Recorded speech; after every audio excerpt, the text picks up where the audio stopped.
এবং নীরব ভোটারদের সিংহভাগই এবার পরিবর্তনের পক্ষে রায় দিয়েছেন। দুর্নীতির অভিযোগ, পরিবারতন্ত্র এবং পুরনো ঘরানার রাজনীতির ক্লান্তিতে মানুষ যখন একটা বিকল্প খুঁজছিল, তখনই থালাপতি বিজয় হয়ে উঠেছেন সেই নতুন আশার আলো।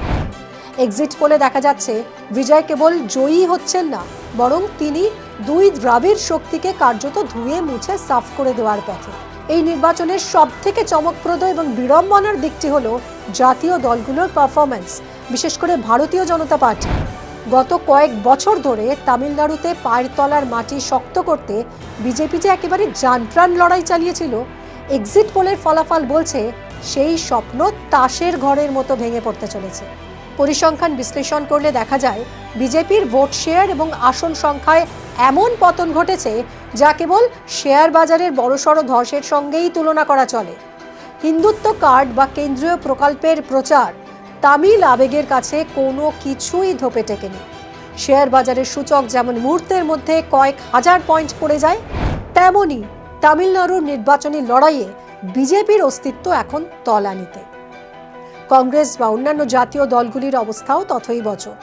তামিল মানুষ স্পষ্ট জানিয়ে দিয়েছেন, দিল্লির রিমোট কন্ট্রোলে চলা রাজনীতি নয়, তারা ঘরের ছেলে বিজয়কেই বেছে নিতে চান।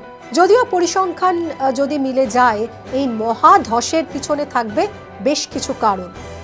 যেমন তামিলনাড়ুর মানুষ বরাবরই তাদের ভাষা এবং সংস্কৃতি নিয়ে অত্যন্ত সচেতন। জাতীয় দলগুলোর হিন্দি চাপিয়ে দেওয়া বা উত্তর ভারতীয় সংস্কৃতির আধিপত্যের ভয়কে বিজয় খুব নিপুণভাবে ব্যবহার করেছেন। প্রথমবার ভোট দেওয়া যুবক যুবতীদের কাছে বিজয়ের স্টাইল, তার স্বচ্ছ ভাবমূর্তি এবং সহজ সরল রাজনৈতিক প্রতিশ্রুতি একটা চুম্বকের মতো কাজ করেছে।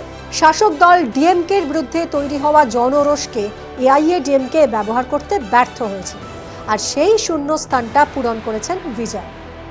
যদিও এক্সিট পোল সবসময় তো চূড়ান্ত সত্য হয় না, তবে ট্রেন্ড বলছে 2026-এর এই নির্বাচন